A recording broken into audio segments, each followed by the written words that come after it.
Good morning everyone. 12th Commerce English Medium Economic Chapter number 8. Now the concept is technological measures. इसमें point आता है pesticides. Ready crops has dangers of various disease and insect. जो crops आपकी ready हो जाती है farms के अंदर, उसके लिए बहुत सारी बीमारियाँ और इंसेक्ट डेंजरस होते हैं और वो उसको प्रॉब्लम्स पहुंचाते हैं. To prevent crops from various disease and to protect plant from insect, scientifically develop pesticides are very useful. जो साइंटिफिकली इंडस्ट्रीज़ के अंदर पेस्टिसाइड्स बनाए गए, अगर वो पेस्टिसाइड आप इस तरीके से यूज़ करते हैं तो वहाँ पर आप क्या कर सकते हैं, अपनी क्रॉप्स को सेव कर सकते हैं, सिक्योर कर सकते हैं. By using them, the loss of crop can be restricted, which also gives the high productivity. अगर इस तरीके से क्रॉप के होने वाले जो लॉस को है हम रोक सकते हैं, then our productivity is also high. Next आता है soil testing. Soil testing is much popular in cultivations with the help of scientific techniques, and that test gives information about land. It means it is a land favorable to crop or not can be known by taste. Even it gives information of deficiency of element of soils that helps to remove deficiency of land. जो land की deficiency एक तरीके से उसको वो remove करता है, उसके अंदर जो भी एलिमेंट्स नहीं होते हैं क्रॉप्स के लिए, वो सारे के सारे एलिमेंट सॉइल टेस्टिंग के ज़रिए में पता चलता है. सपोज़ मान लो कि हमने यहाँ पर माइस की क्रॉप्स लिए, तो माइस की क्रॉप्स को जो भी एलिमेंट चाहिए होता है, न्यूट्रिशन चाहिए होता है, वो ज़मीन में से उसको ऑब्जर्व कर लेती है, तो वो कम हो जाएंगे. जब हम सॉइल टेस्टिंग कराते हैं तो उसके अंदर जितने भी एलिमेंट्स कम हो जाता है उसको वापस से उसके अंदर डाला जाता है और उसके लेवल को इक्वल किया जाता है, ताकि हम फ्यूचर में कोई भी क्रॉप्स ले सकते हैं जिस कारण से उसके अंदर एलिमेंट्स का कोई भी सोर्स कम होगा नहीं. This may land can be made favourable to crops and it become capable to give high productivity. और इस तरीके से ये लैंड कैपेबल बनती है, जब चाहें तब वो कोई भी यहाँ पे क्रॉप्स ले सकते हैं. और इसकी कैपेसिटी जो होती है प्रोडक्शंस की, वो भी कैसी हो जाती है, हाई. पहले हम ईयर के अंदर 1 या 2 क्रॉप्स ले सकते थे, अभी हम ईयर्स के अंदर एक ही फार्म के ऊपर 2 या 2 से ज़्यादा क्रॉपिंग ले सकते हैं. This while land can be made favorable to crops and it become capable to high productivity, and this test answers about favorability of land for crop or not. So इस तरीके से ये क्रॉप्स के लिए काफ़ी अच्छा होता है कि हम आसानी से फर्टाइल के ज़रिए या सॉइल टेस्टिंग के ज़रिए उसके सारे एलिमेंट्स फुलफ़िल करके ईयर्स के अंदर एक से ज़्यादा बार हम क्रॉप ले सकते हैं. नेक्स्ट पॉइंट आता है other measures to improve agriculture productivity. Farmers are needed to educate और they may be well inform about the new technology to bring changes in their working pattern. उनका जो वर्किंग पैटर्न है, किस तरीके से उन्हें चेंज करना है, किस तरीके से एग्रीकल्चर प्रोडक्टिविटी को इम्प्रूव करना है, उससे रिलेटेड भी बहुत सारा नॉलेज हमें दिया जाता है. Even they should awake for bad customs for rural areas and can be explained about not to believe in fatalisms. New measures like agriculture fair can be used to increase agriculture productivity. जिस तरीके से science fair लगता है वैसे agricultures का fair होता है. इसमें अलग अलग तरीके की और अलग अलग क्वालिटी की प्रोडक्ट को हम देख सकते हैं, समझ सकते हैं. अगर हमें लगे कि इससे बेनिफिट है फ्यूचर में तो उसको अडॉप्ट करके हम आगे काम भी कर सकते हैं.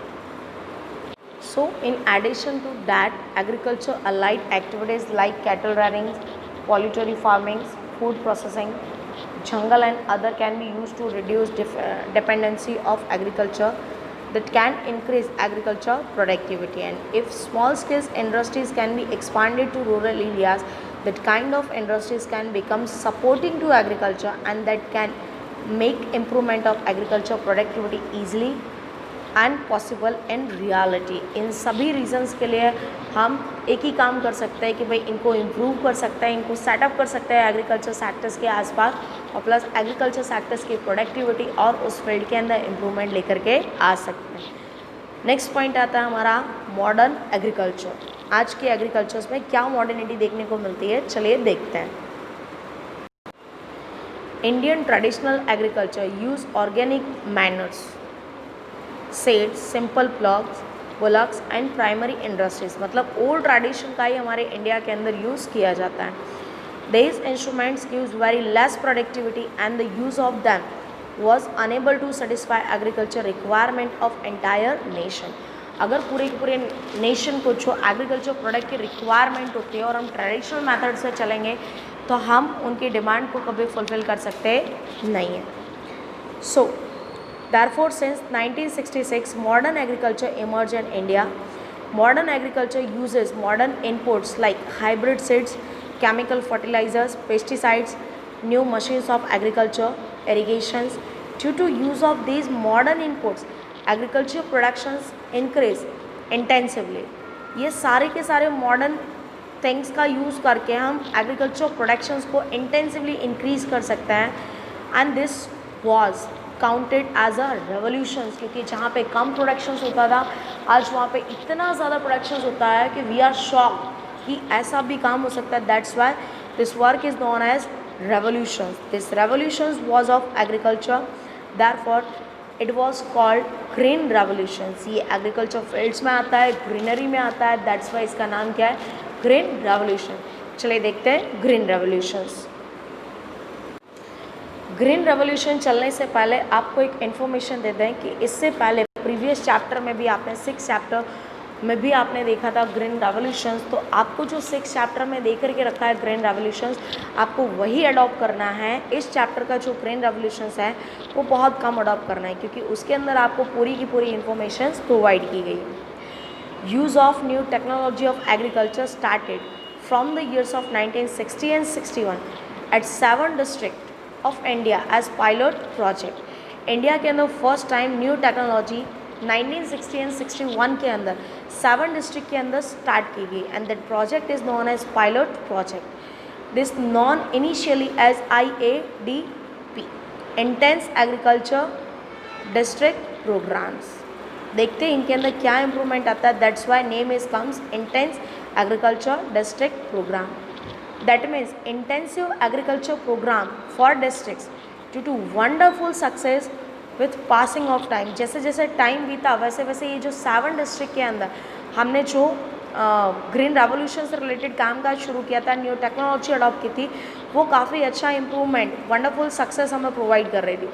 सो it was apply to whole nation. उसके बाद ये पूरे के पूरे नेशन में अप्लाई किया गया। When it was implemented to nation, this was known as HYVP, high yielding variety programmes.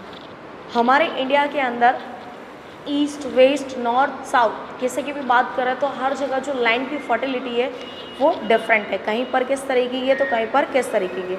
So what यहाँ पर क्या होता है कि हम अलग अलग ज़मीन का यूज़ कर देंगे, हाई यील्डिंग वैरायटी प्रोग्राम्स ले सकते हैं। That means programme of high yielding product which is also known as green revolution and it is also known as modern agriculture technology programs and or program of seeds, fertilizers and water technology। ये सारे के सारे नाम से हम इसको जानते हैं। शॉर्ट में बोला जाए तो एक ही है, green revolutions increasing the productivity of agriculture sector. चलिए चलते हैं आगे। Multiple cropping. मल्टीपल क्रॉपिंग की बात की जाए तो मल्टीपल क्रॉपिंग का मतलब होता है एक ही प्लेस पर एक साल के अंदर हम एक से ज़्यादा बार क्रॉप लेंगे, बट सेम क्रॉप नहीं लेनी है। सपोज़ जैसे कि आपने पहले वेजिटेबल्स का काम किया तो वेजिटेबल्स के बाद हम फूड ग्रेन्स लेंगे, फिर उसके बाद कुछ और करेंगे, बट वहाँ पे एक तरीके की क्रॉपिंग नहीं लेनी है, एक साल के अंदर वेराइटीज़ आपको लेनी है। So multiple cropping can be obtain by different crop on a cultivated land areas. Multiple cropping shows nature of agriculture work. Normally 2 types of crops are seen. First food grains and second is non-food grains, which is also known as cash crops. एक food grains की होती है, दूसरी cash crops की होती है। Just like wheat, rice, oats, grains like millet, bajra, sorghums, jowars, maize, etc. are food grains, and pulses are included in the food grains crops. Where different oil seeds just like a groundnut, sesame, custard, soybean, linseeds, sunflowers, etc. and sugarcane, rubber, cotton, jute, etc. are included in the cash crops. Multiple cropping में जो आपको 2 type दे के रखे हैं, food grains and cash crop, ये आपको definitely 1 marks में पूछेगा, तो आपको ये अच्छे से एग्जाम्पल्स के साथ करना रहेगा। सो आज के लिए इतना काफ़ी। Thank you so much.